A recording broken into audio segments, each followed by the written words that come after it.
파업으로 인한 손해배상 청구를 제한하는 노란봉투법. 정치권의 공방이 치열합니다. 노동자의 파업권 보장이냐, 불법 파업을 주장하는 위헌이냐, 쟁점을 짚어봤습니다. 자녀나 배우자를 살해하고 본인까지 목숨을 끊는 살해후 자살이 일주일에 1명꼴로 발생해 대응이 시급하다는 지적이 나옵니다.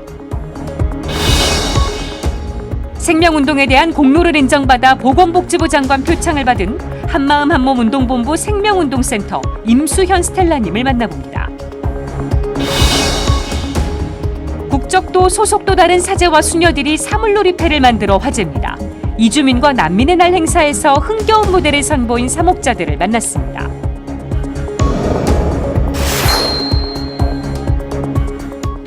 시청자 여러분 안녕하십니까? 10월 12일 수요일 CPBC 뉴스 시작하겠습니다. 국내외 사제와 수도자들이 사물놀이패를 만들어 화제입니다. 세계 이주민과 난민의 날 행사에서 흥겨운 무대를 선보여 큰 박수를 받았는데요. 국적도 소속도 다르지만 흥겨운 가락 안에서 하나가 됐습니다. 장현민 기자가 전해드립니다. 따사로운 가을 햇볕이 내리쬐는 인천교구 답동 주교자 성당. 한낮의 정적을 깨며 묵직한 목소리가 울려 퍼집니다.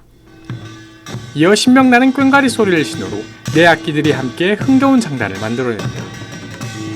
악기를 연주하고 있는 사람들은 인천교구 이주사목부와 소속단체에서 활동 중인 사제와 수도자들입니다. 한국은 물론 베트남과 필리핀, 인도까지 서로 국적도 다르고 언어도 다르지만 우리 전통음악으로 모두 하나가 됩니다. 베트남 다낭교구 출신의 킴 신부는 흥이 가시지 않았는지 합주를 마친 뒤에도 연신 엄지를 지켜세웁니다. 사물놀이 즐거워요. 사물놀이패를 만든 것은 인천교구 이주사목부 부국장 김현우 신부였습니다. 오랜만에 대면으로 진행된 세계 이주민, 난민의 날 행사에 국내외 사제와 수도자들도 함께하는 모습을 보여주고자 한 겁니다. 처음에 제가 소개를 할 때 코리안 트래디셔널 인스트루먼트라고 고객을 했어요. 그리고 이제 이게 오케스트라다. 다양한 악기가 함께 조화해서 소리를 내니까 그리고 소개를 하니까 너무 좋아하시는 거예요. 그분들도 이걸 본 적은 있었는데 직접 할 기회는 없었거든요. 그래서 흔쾌히 허락해 주셨습니다. 김 신부는 고등학교 때 풍물놀이 동아리에서 활동했던 경험을 살려 사물놀이패의 리더인 상쇠를 맡았습니다. 다른 사람들에게 악기 다루는 법을 알려준 것도 모두 김 신부였습니다.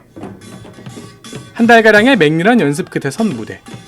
사물놀이패는 수백 명의 동남아, 중남미 공동체 신자들 앞에서 신명나는 한국의 가락을 선보였습니다. 처음에 정말 조금 힘들었어요. 왜냐하면 시작할 때부터 양손을 치는 거는 저한테는 너무 익숙하지 않았기 때문에 아마 힘들 거라고 생각했지만 보니까 해보니까 좀 좋아요. 첫 공연을 무사히 마친 상쇠 김현우 신부에겐 새로운 목표도 생겼습니다. 한국인과 이주민 청년으로 구성된 사물놀이패를 만들어 내년 포르투갈 리스본 세계청년대회에서 흥겨운 민속음악을 전 세계 청년들에게 들려주는 것입니다. 김 신부는 차이를 뛰어넘어 흥겨운 가락 속에 모두 하나가 되는 순간을 꿈꾼다고 말했습니다. 한국인 청년들과 이주민 청년들이 거리가 있었다면 같이 조화롭게 어울리는데 크게 의미를 둘 수 있을 것 같습니다. CPBC 장현민입니다. 대우조선해양 사태를 계기로 파업으로 인한 손해배상 청구를 제한하는 노란봉투법이 이슈로 떠올랐습니다. 야권은 노동자의 권리를 지키는 것이라며 연내 처리를 공언하고 있지만 정부와 경영계는 위헌이라는 입장입니다. 국감에서도 쟁점이 되고 있는데요. 노란봉투법을 둘러싼 쟁점을 김현정 기자가 짚어봤습니다. 470억 원, 대우조선해양 파업 노동자들이 사측으로부터 받은 손해배상 청구 금액입니다. 이 건으로 국회에서는 더불어민주당과 정의당 의원들이 주축이 되어 다시 노란봉투법 제정에 나섰습니다. 정의당 이은주 의원실에서 발의한 법안을 비롯한 8건의 법안은 내용이 조금씩 다르지만 핵심은 일치합니다. 노조의 파업이 폭력행위로 이뤄졌거나 아주 특별한 사정을 제외하고는 기업의 불합리한 손해배상을 제한하자는 내용이 담긴 노동조합 및 노동관계 조정법 개정안입니다. 민주노총도 비슷한 취지를 담은 법안 개정을 위해 노조법 2, 3조 개정운동본부를 출범하고 구체적인 법안을 곧 발표할 예정입니다. 이에 대해 이정식 고용노동부 장관과 한동훈 법무부 장관은 위헌 소지가 있다고 말했습니다.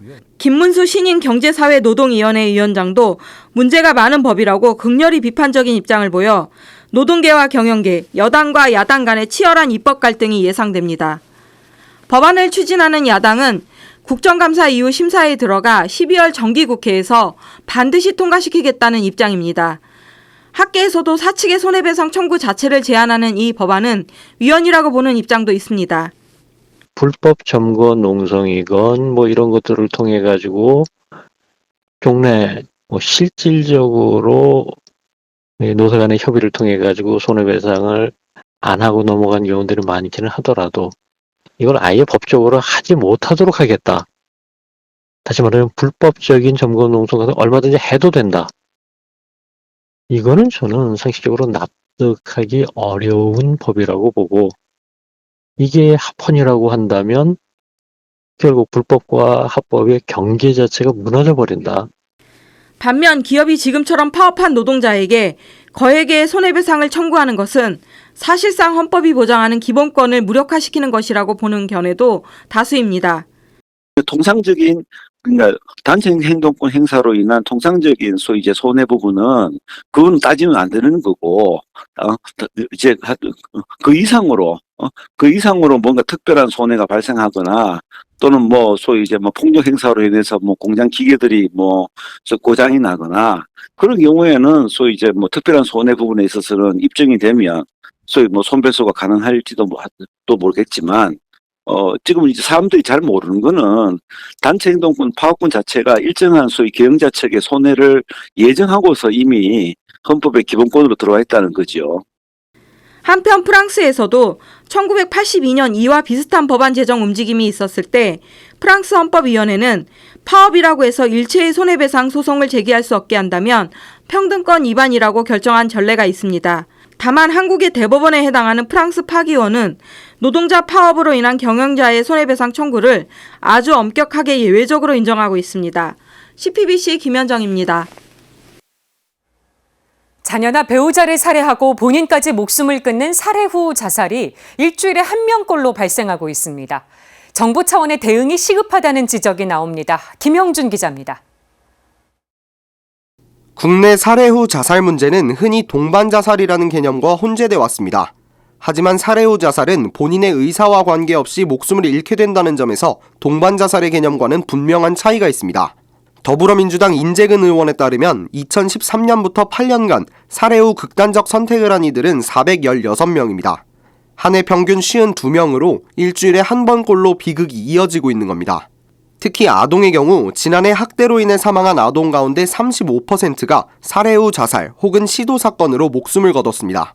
부모가 극단적 선택을 하는 것도 안타까운 문제지만 책임감으로 아이들까지 목숨을 끊게 하는 것은 병리적 현상이라는 게 전문가들의 관점입니다. 나 없이 얘들이 불쌍해진다 뭐 이런 생각으로 같이 이제 뭐 자살을 하는 건데, 남는 아이들에 대한 여러 가지 객관적인 지원들이 잘 이루어질 거라는 이런 생각이 들면은. 가톨릭대 심리학과에서 발표한 연구 결과에 따르면 국내 살해 후 자살의 주된 원인은 관계 문제였습니다. 관계 문제에는 가족의 질병이나 사망 이후 살해 후 자살이 이어지는 경우도 포함돼 안타까움을 더하고 있습니다. 우울이나 수면장애 등 정신건강의 문제, 그리고 파산과 같은 경제적 문제로 인한 극단적 선택도 많은 비중을 차지했습니다. 이처럼 다면적인 이유로 발생하는 살해 후 자살 문제를 제대로 들여다보기 위해 정확한 통계가 필요하다는 지적이 나옵니다. 현재 대부분의 통계는 조사원의 직접 조사를 통한 것으로 공식적인 통계로 잡히지 않고 있는 상황입니다. 국가 안전망 빈틈에서 안타까운 비극이 반복되고 있습니다.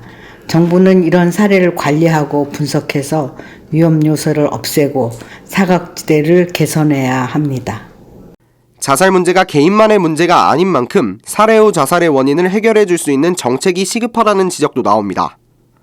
개인의 문제로만 치부를 해버리면은 해결하는데 한계가 있을 것 같고요. 심적인 것뿐 아니라 뭐 경제적인 거나 법률적인 지원을 같이 원스톱으로 연결해서 같이 이렇게 조언을 해주거나 지원을 해줄 수 있다. 그래서 이런 것들이 좀 정책적으로 마련이 돼야지. 세계 최고 수준의 자살률이라는 오명에 이어 살해 후 자살이라는 안타까운 현실을 마주한 지금 생명을 지키기 위한 촘촘한 지원이 절실해 보입니다. CPBC 김형준입니다. 교회 내 생명운동의 구심점 역할을 하는 기관이죠. 한마음 한몸 운동본부의 직원이 생명운동에 대한 공로를 인정받아서 보건복지부 장관 표창을 받았습니다. 한마음 한몸 운동본부 생명운동센터 임수현 스텔라님 스튜디오에 나오셨습니다. 안녕하세요. 안녕하세요. 표창 받으신 걸 축하드립니다. 감사드립니다. 큰 표창을 받으셨는데 소감이 어떠세요?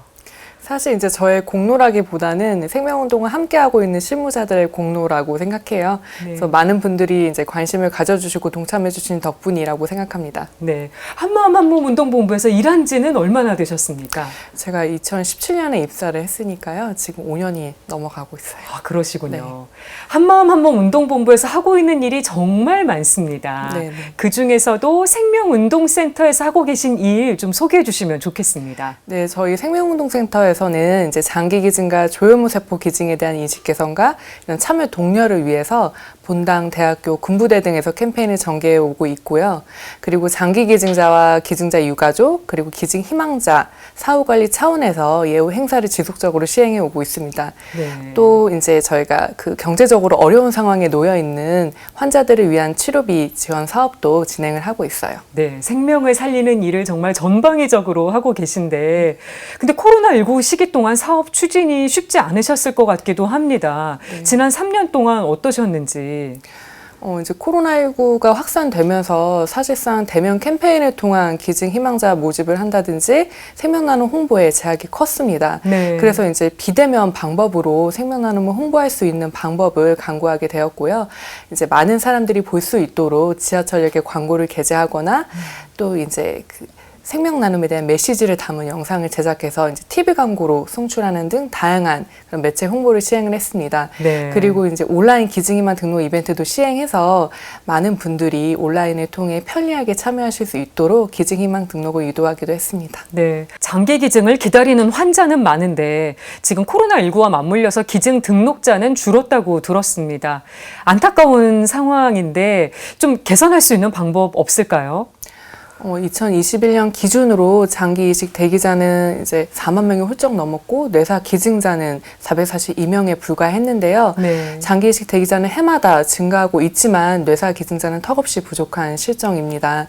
그래서 이제 해결 방안이라기보다는 앞으로 나아갈 방향은 이제 생명 나눔에 대한 이런 정보 제공과 인식 개선이 이루어져서 이제 사람들의 자발적인 참여로 이끌도록 하는 것인데요. 네. 제가 캠페인을 하면서 많은 분들을 만나면서 확실하게 느끼게 된 건 사람들이 장기 기증에 대한 설명을 듣고 난 후에 무관심과 두려움에서 이제 자발적인 참여로 바뀌었다는 것이에요. 네. 그래서 이 변화가 장기 이식 대기자들에게도 새 생명을 얻을 수 있는 뚜렷한 희망이 될 수 있다고 생각합니다. 네, 그 캠페인에 접하고 참여하는 게 굉장히 중요한 거군요. 맞습니다. 네. 네.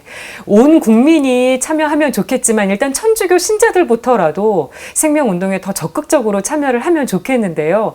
참여 방법 좀 알려주시죠. 장기 기증 희망 신청은 내가 기증 희망에 관심이 있고 참여할 의사가 있다면 누구든지 언제든지 신청하실 수가 있고요. 저희 본부는 이제 온라인과 그다음에 우편 그리고 방문 신청 얼마든지 가능합니다. 그래서 네. 생명나눔에 관심이 있고 동참하고 싶다면 언제든지 참여 가능하세요. 알겠습니다. 많은 분들이 또 이번 기회에 장기 기증 희망 등록해 주시면 좋겠습니다. 네, 지금까지 보건복지부 장관 표창을 받은 한마음 한몸 운동본부 생명운동센터 임수현 스텔라님 만나봤습니다. 오늘 말씀 고맙습니다. 감사합니다. 이상으로 CPBC 뉴스를 마칩니다. 시청해주신 여러분 고맙습니다.